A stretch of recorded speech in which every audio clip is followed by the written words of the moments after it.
साथियों नमस्कार, मैं Shafi Mohammad Saifi NCR express news से। जैसा आप सभी को मालूम है, जिम्स को बड़ी ऊंचाइयों पर पहुंचाया डॉक्टर ब्रिगेडियर राकेश गुप्ता जी ने। कुछ समय पहले हॉस्पिटल से दूर हो गए, लेकिन फिर भी शासन ने इन्हें दोबारा यहाँ पर भेजा है। को पता है, काशीराम के नाम से जाना जाता था ये हॉस्पिटल, जिम्स हॉस्पिटल। यहाँ इतनी सुविधा नहीं थी, लेकिन इनके आने के बाद क्षेत्र को बड़ी सौगात मिली। हज़ारों मरीज़ आते हैं यहाँ इलाज कराने और भर्ती रहते हैं। बहुत सारी सुविधाएं यहाँ पर बढ़ाई गई हैं। तो कुछ काम पेंडिंग थे, जैसे ट्रामा सेंटर और कई काम, वो होने की उम्मीद जगी है अब ब्रिगेडियर साहब के यहाँ दोबारा से। 5 साल तक शासन ने इन्हें नियुक्त किया है। सबसे पहले तो आपको बधाई। बहुत धन्यवाद ब्रिगेडियर साहब, आप लगातार यहाँ क्षेत्र के लिए मेहनत करते रहे हैं। बड़ी सुविधाएं, MRI, CT स्कैन, बेड बढ़े हॉस्पिटल में। कोरोना में बहुत काम हुआ, तो आपको सबसे पहले मुबारकबाद। बहुत धन्यवाद। बहुत बड़ी उपलब्धि है आपकी, और शासन ने आपको 5 साल के लिए फिर नियुक्त किया है। क्या कहेंगे आप? देखिए, मैं सबसे पहले मेरे मरीजों का, इस क्षेत्र की जनता का शुक्रगुजार हूँ कि इन्होंने मेरे को इस लायक समझा और मेरे को इस अस्पताल को एक सेवा करने का मौका दिया। 2018 जुलाई से मैं यहाँ पे था, 8 अगस्त तक। 6 साल में हमने शुरू से स्टार्ट किया था मरीजों का।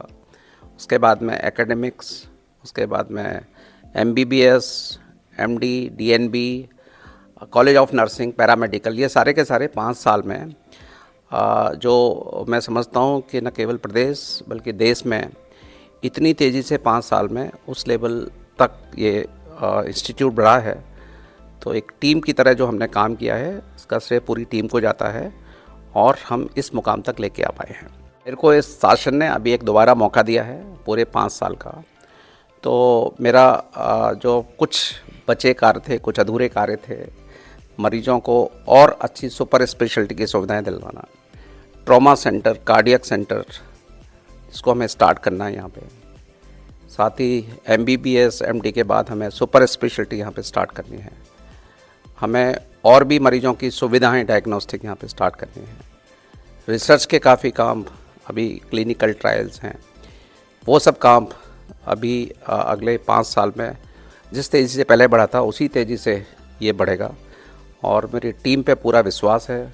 पूरी टीम के सहयोग से हम लोग इसको एक नई ऊंचाई तक ले जाएंगे। गवर्नमेंट का हमें पूरा सपोर्ट है और हम कोशिश करेंगे कि संस्थान में जो भी कुछ चीज़ें हैं वो सब जनता के लिए हों और कम से कम कीमत पर हम अच्छे से अच्छा इलाज दे सकते हैं।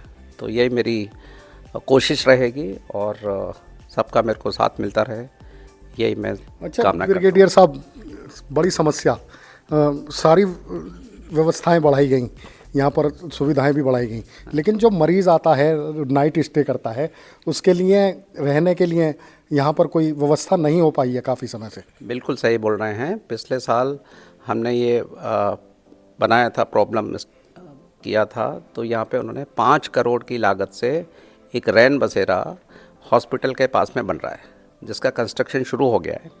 3 मंजिल बन चुकी है और मैं समझता हूँ अगले 6 महीने में वो बन के तैयार हो जाएगा, और जिससे जो मरीजों की अटेंडेंट की समस्या थी वो बहुत हद तक दूर हो जाएगी। उनका नहाने के लिए, उनके बाथरूम के लिए यहाँ पे सुलभ शौचालय का भी इंतज़ाम किया हुआ है। सो अगले 6 महीने में मेरे को लगता है कि ये समस्या दूर हो जाएगी। टिल देन हमने यहाँ पे रैन बसेरा अथॉरिटी ने यहाँ पे 2 हॉस्पिटल के बाहर बनाए हुए हैं, तो उसमें अभी तक जितने भी मरीजों के अटेंडेंट हैं उसमें रहते हैं।